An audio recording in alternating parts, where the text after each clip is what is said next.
தேவராஜா, தாங்கள் கைலாயத்திற்கு சென்று மகாதேவர் மற்றும் பார்வதி தேவியிடம் உரையாடுங்கள். எங்களுக்கு முழு நம்பிக்கை இருக்கிறது. அவர்கள் தங்களை நிச்சயம் மன்னிப்பார்கள். இல்லை அக்னி தேவா, தக்க தருணம் வரும்பொழுது நிச்சயமாக எனது எண்ணங்களை அவர்கள் புரிந்து கொள்வார்கள்.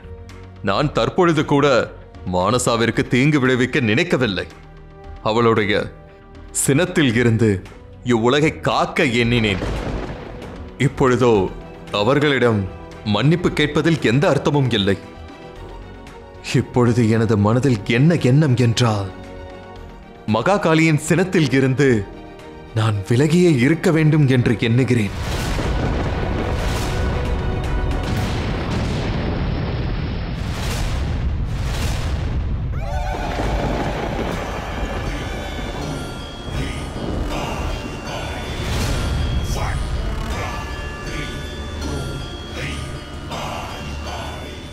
தங்களுக்கு எடுத்துரைக்க எனக்கு ஒரு வாய்ப்பு தாருங்கள். புரிவதற்கும் புரிய வைப்பதற்கும் அவகாசம் முடிந்துவிட்டது.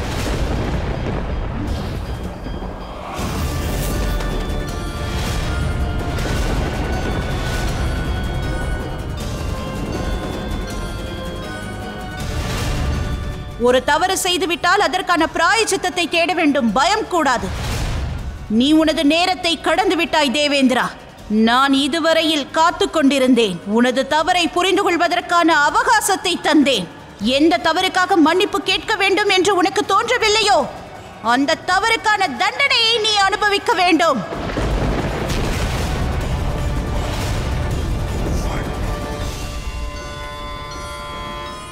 தாய் எதற்காக கோபமாக இருந்தார்கள் தந்தையே? இப்பொழுது தாயார் எங்கே உள்ளார்கள் தந்தையே? தாயார் இப்பொழுது யார் மீது கோபம் கொண்டிருக்கிறார்? பயங்கர விபரீதங்கள் நிகழப் போகிறது. உடனே நாம் இந்திரலோகம் சென்றாக வேண்டும். நான் ஒருவரிடம் உதவி கேட்டுள்ளேன். அவர் நிச்சயமாக எனக்கு உதவுவார் என்று நான் முழுவதுமாக நம்புகிறேன். நான் தங்களுக்கு உதவி புரிவேன். இது அசுரகுரு சுக்ராச்சாரியாரை தவறான வழிக்கு கொண்டு வந்ததற்கு.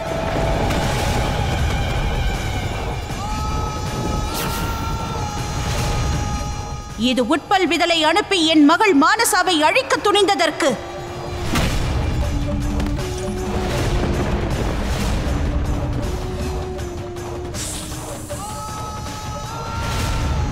இது மானசாவிடம் பேசி பாதாள உலகத்தை தாக்க வைத்ததற்கு.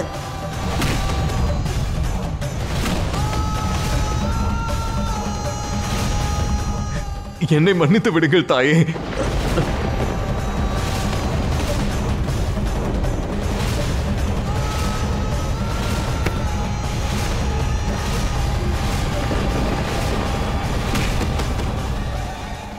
மன்னித்து விடுங்கள் தாயே. இந்திர தேவரை மன்னித்து விடுங்கள். என் வழியை விட்டு அகன்று விடுங்கள். இதில் தலையிடாமல் இருப்பதுதான் உங்களுக்கு நல்லது.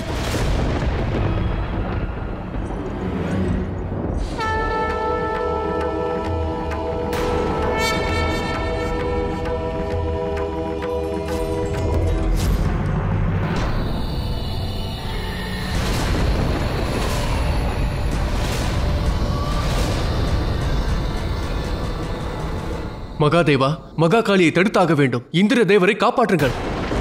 இவர் செய்த தவறை உணர்ந்து கொள்வதற்கு அவகாசம் கொடுத்தேன். ஆனால் இவர் இப்பொழுதும் அனைத்தையும் உலகின் நலனுக்காகவே செய்ததாக நினைக்கிறார்.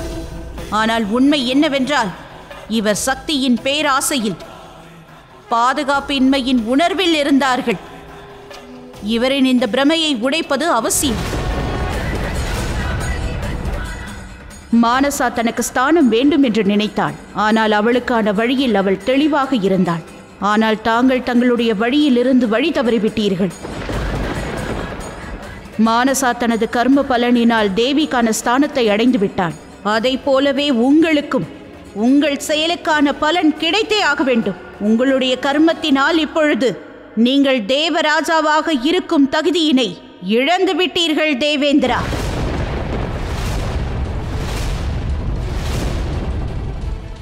இந்திரதேவர் தனது தேவராஜ பதவியை அவமதித்திருக்கிறார். தவறான சிந்தனையுடன் இருப்பவர் தேவராஜாவாக இருக்க இயலாது.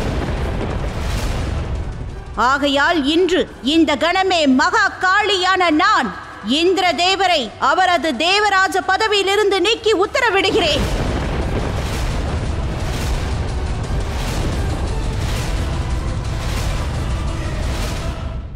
என்னை மன்னித்து விடுங்கள் தாயே. தாங்கள் கூறியது சரிதான். நான் தேவர்களின் அரசனாக இருப்பதற்கு தகுதியற்றவன். ஆனால் எனக்கு எனது தவறை சரி செய்வதற்கு ஒரு வாய்ப்பை தாருங்கள் அன்னையே. நான் பிராயச்சித்தம் செய்கிறேன். எனக்கான நம்பிக்கையையும் மரியாதையையும் திரும்ப பெறுவதற்கு நான் முயற்சி செய்கிறேன் அன்னையே. அதற்கு பின்பாக கைலாயத்திற்கு வந்து முடிவினை தங்கள் கையில் ஒப்படைக்கிறேன் தாயே. அதற்கு பின்னால் தாங்களே நான் இந்த பதவிக்கு தகுதியானவனா என்பதை முடிவு செய்யுங்கள்.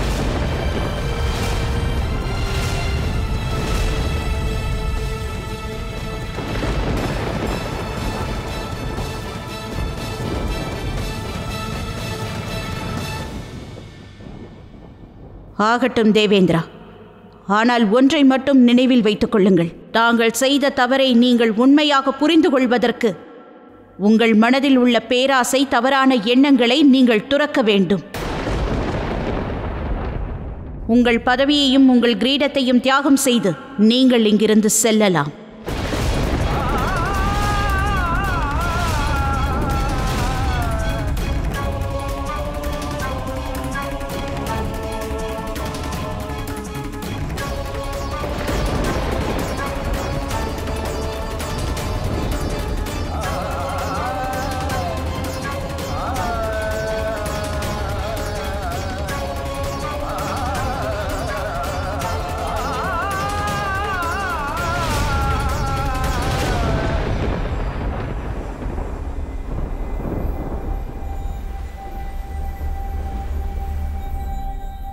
மகாதேவா, இந்த இடத்தில்தான் மகாகாளியின் உருவத்தை பெறும் பாக்கியத்தை நான் பெற்றேன். அதற்காக நான் என்றுமே உங்களுக்கு நன்றி கூறுவேன். எதுவும் உன்வசம் இல்லை என்று தோன்றுகையில் இந்த வில்வ இலையை நீ திறந்து பார். அன்றிலிருந்து இன்று வரை எத்தனையோ நிகழ்வுகள். ஆனால் இன்று நான் தங்களுடன் இங்கிருக்கிறேன். அது ஒரு விசித்திரமான பயணமாகும். அது முடிவில்ல, ஆரம்பமாக இருந்தது.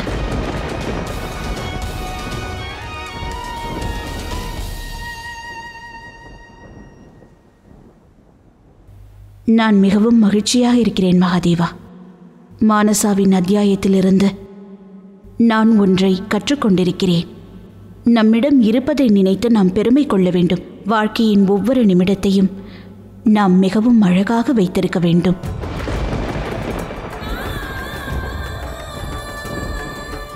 நான் அறிவேன் மகாதேவா, எப்பொழுதும் சாந்தமான நிலை இருந்தால் வருங்காலத்தில் ஏதேனும் சங்கடம் நிகழும் என்று நான் நன்றாக அறிவேன். ஆனாலும் மகாதேவா, நான் இந்த நிமிடத்தை மிகவும் மகிழ்ச்சியோடு கழிக்க விரும்புகிறேன். தாய் தந்தையருக்கான இந்த யாத்திரையில் மானசாவின் அத்தியாயம் நமக்கு ஒரு பாடத்தை தந்திருக்கிறது. ஆனால் இந்த பாடத்தினால் ஒரு சிலரோ சில விஷயங்களை இழந்திருக்கிறார்கள். தேவேந்திரன் தனது ராஜ சிம்மாசனத்தை இழந்தார். அவர் தனது பிராயச்சித்தத்தை செய்துவிட்டு மீண்டும் இங்கு வரும் வரை நான் இங்கு அனைத்தையும் பார்த்துக்கொள்வேன்.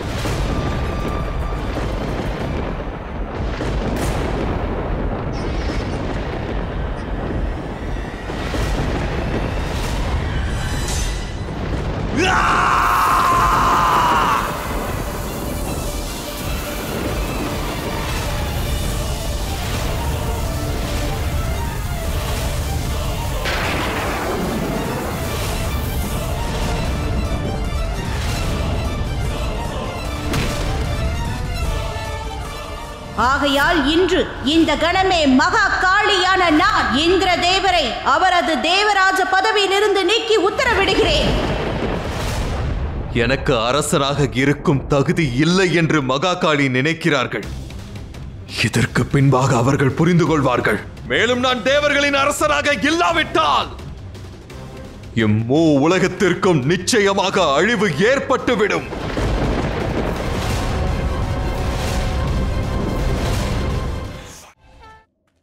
தந்தையே, என்னை காப்பாற்றுங்கள்.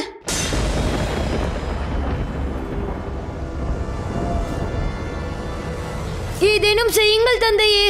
தாயின் அதிகமான பாசம், அன்பிலிருந்து எங்களை காப்பாற்றுங்கள். அவர்கள் கைலாயத்தில் நடக்கும் சின்ன சின்ன சின்ன விஷயங்களையும் பெரிய விஷயமாக நினைக்கிறார்கள்.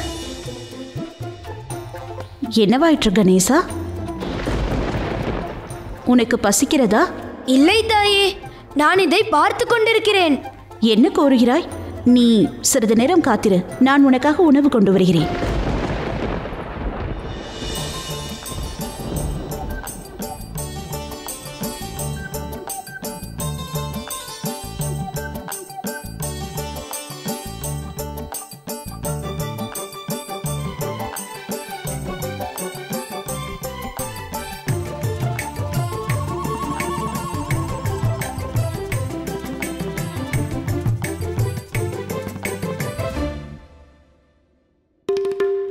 ஆம் தந்தையே, தாயார் என்னிடமும் இவ்வாறு தான் நடந்து கொண்டார். நான் யுத்த கலைகளை பயிற்சி மேற்கொண்டிருந்தேன். அப்பொழுது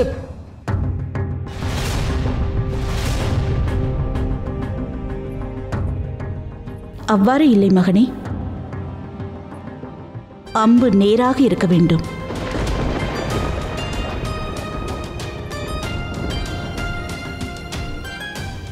மகனே, இதில் அம்பை விடு. தாயே, நான் தனியாகவே பயிற்சி செய்து கொள்கிறேன். ஏன் தனியாக? இதற்கு முன்பு உன்னுடன் வேறு யாரும் இல்லை. நானும் சில காரணங்களால் கைலாயத்தை விட்டு விலகி இருந்தேன். இப்பொழுது நான் வந்துவிட்டேனே. குறிப்பார்த்த அம்பை விடு. இரவு முழுவதும் நான் பயிற்சி செய்து கொண்டே இருந்தேன். என்னுடைய கைகளில் இப்பொழுதும் வலி இருக்கிறது. எங்களை மன்னியுங்கள் மகாதேவா, எங்களுக்கும் இது போன்றுதான் நடந்தது.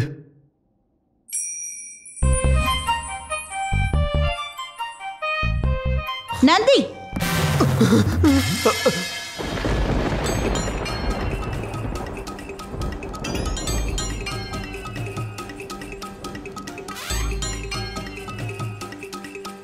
எதற்காக பொறுமையாக வேலை செய்து கொண்டிருக்கிறீர்கள்?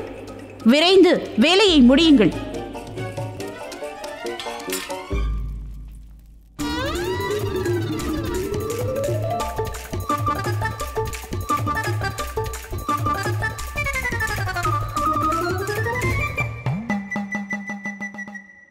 ஏதேனும் செய்யுங்கள் தந்தையே.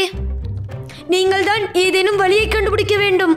கைலாயத்தில் சிறிய காரியங்களில் எல்லாம் தாய் தலையிடக்கூடாது. எதற்காக தாய் இப்படி நடந்து கொள்கிறார் என்று புரியவில்லை.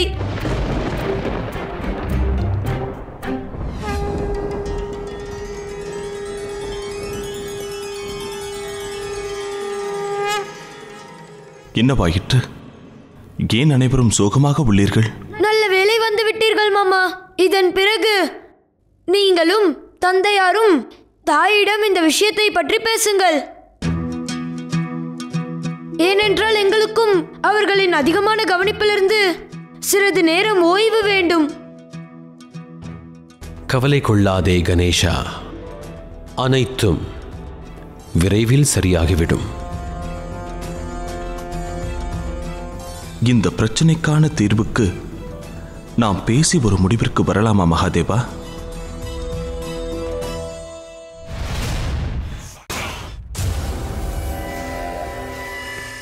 ஒருமுறை நான் உனக்கு முக்தி கொடுத்து விட்டால் அதற்கு பின்னர் மனித உலகத்திற்கு மட்டுமல்ல, தேவலோகத்திற்கும் அழிவு வந்துவிடும். வந்துவிடு! நீ எங்கே இருக்கிறாய்?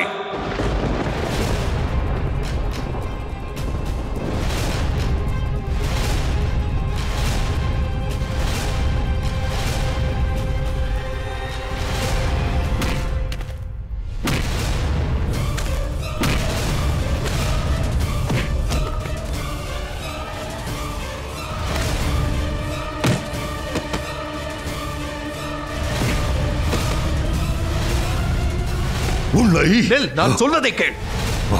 நான் உன்னுடன் யுத்தம் புரிய இங்கு வரவில்லை. உனக்கு முக்தி தருவதற்காக இங்கு வந்திருக்கிறேன். எனக்கு முக்தி அளிக்கவா? யார் நீ?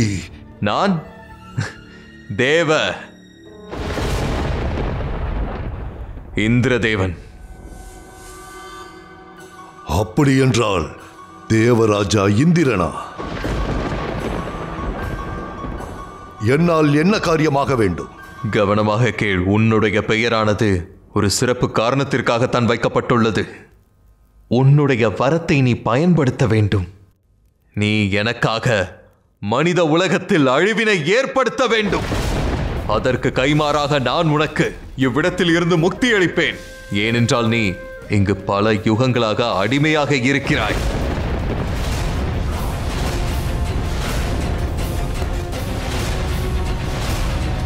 தாங்கள் எனக்கு முக்தி அளித்தால் நான் தங்களுக்கு துணையாக இருப்பேன்.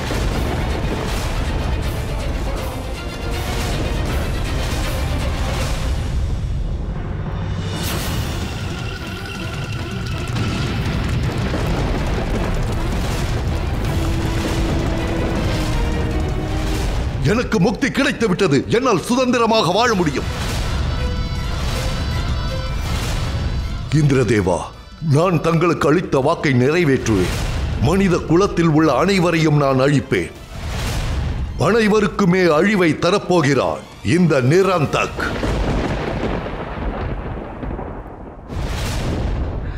முட்டாள், மனித உலகத்தின் அழிவு நிச்சயமாக ஆரம்பிக்கப் போகிறது.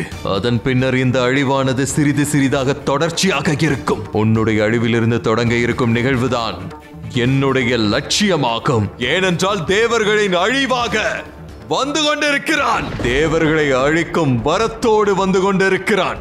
நான் மீண்டும் தேவர்களின் அரசனாக பதவியில் உட்காரும் பொழுது மனிதர்கள் மட்டுமல்ல, தேவர்களும் தான் நிச்சயமாக அழிவை நோக்கி செல்வார்கள்.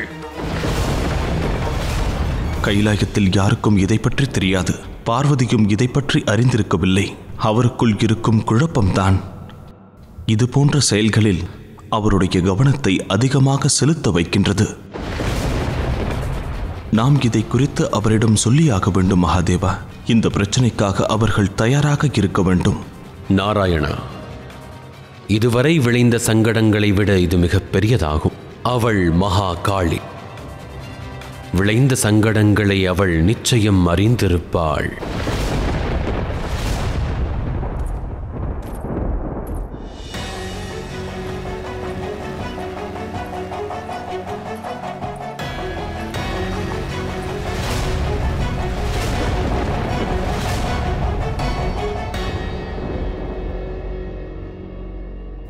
மகாதேவா, ஏனென்று தெரியவில்லை.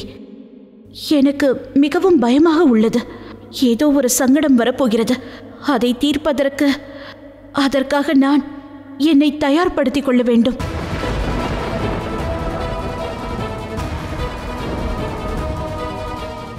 மகாதேவா, நான் என்ன செய்வது?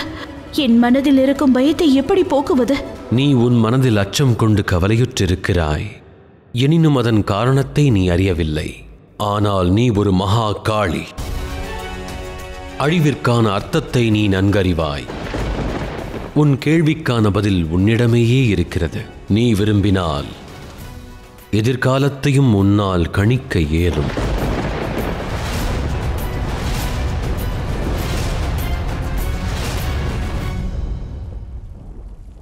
ஒருவேளை இந்த சூழ்நிலையில் நல்ல முடிவு வரவில்லை என்றால்?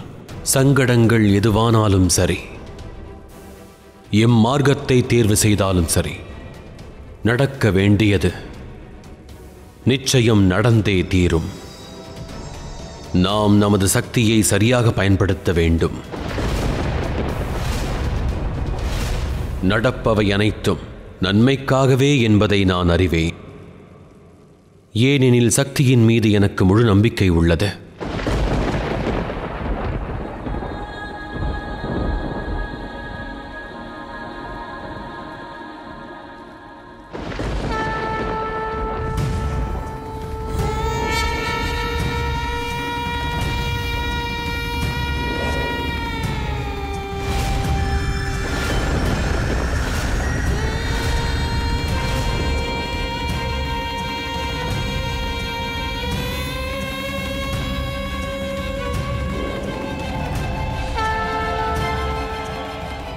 நான் பார்வதி.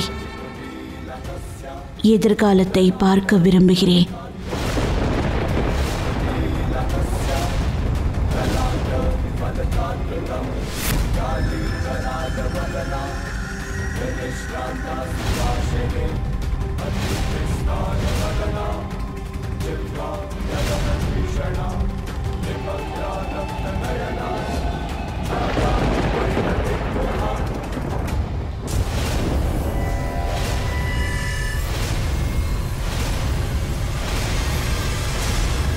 தாங்கள் இப்பொழுது என்ன பார்த்தீர்கள் தாயே? தாயே, சொல்லுங்கள், நீங்கள் என்ன கண்டீர்கள்? ஒன்றுமில்லை. நான் ஒன்றும் பார்க்கவில்லை.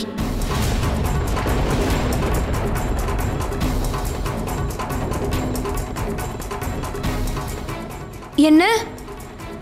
தாங்கள் எதையும் காணவில்லையா? எனக்கும் புரியவில்லை. நான் எதிர்காலத்தை பார்க்க வேண்டும் என்று நினைக்கும் போதெல்லாம் என்னால் எதிர்காலத்தை பார்க்கவே முடியவில்லை.